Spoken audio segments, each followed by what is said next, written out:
هادشي اللي تنشوفوه في سميتو في التليفونات والاخبار وهذا، ولكن فاش عشنا حسينا بالناس سوريا وتركيا، الناس اللي كيعيشوا الزلزال. بنعاود لكم قصتي في النهار فاش ضرب الزلزال. كنا في الدار انا وعائلتي، عندي 3 الخوت، اختي وخويا وبابا وماما. كنا في الدار، كنا في بيت وحده، بابا كان في بيت اخرى. ضرب الزلزال، سمعنا الماء عندي يتحركوا هذا، وبقينا واقفين تنغوطوا.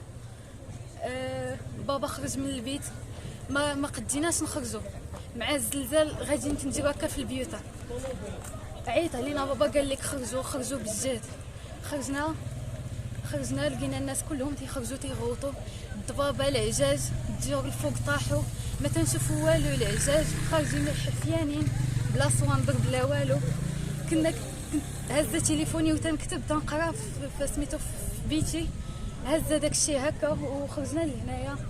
كلشي الناس تيبكيو، الناس ميتين، الناس تحت الانقاض، باقي ما جبدوش الناس، باقي الناس تحت التراب. الديور دابا حاليا هي قبيله ضربه هزه، الدار كاينه هنايا هي قبيله طاحت. الناس البارح الناس دخلوا يفطروا في ديورهم، طاحت عليهم، رابت عليهم.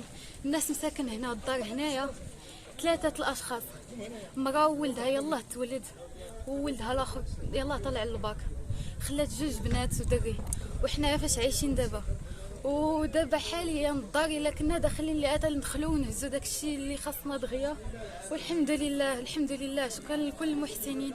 عائلتنا الدوار الفوق، الجبال الفوق، النص العائلات كلهم ميتين، البهايم ميتين، كلشي ميت والحمد لله. ولحد الان باقي الناس تيخرجوا رحلهم وهذا، وتنطلب من السلطات وكل شيء عاونونا.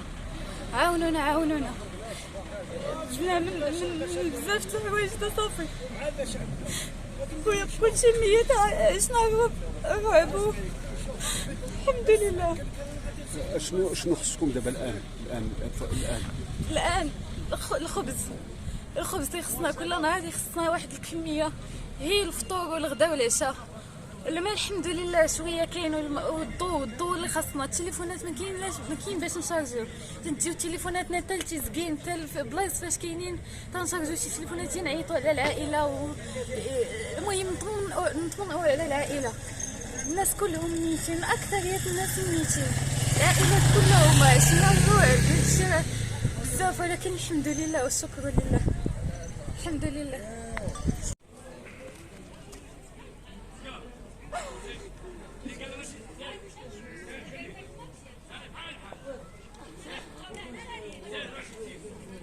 ما كاينش فينا ولا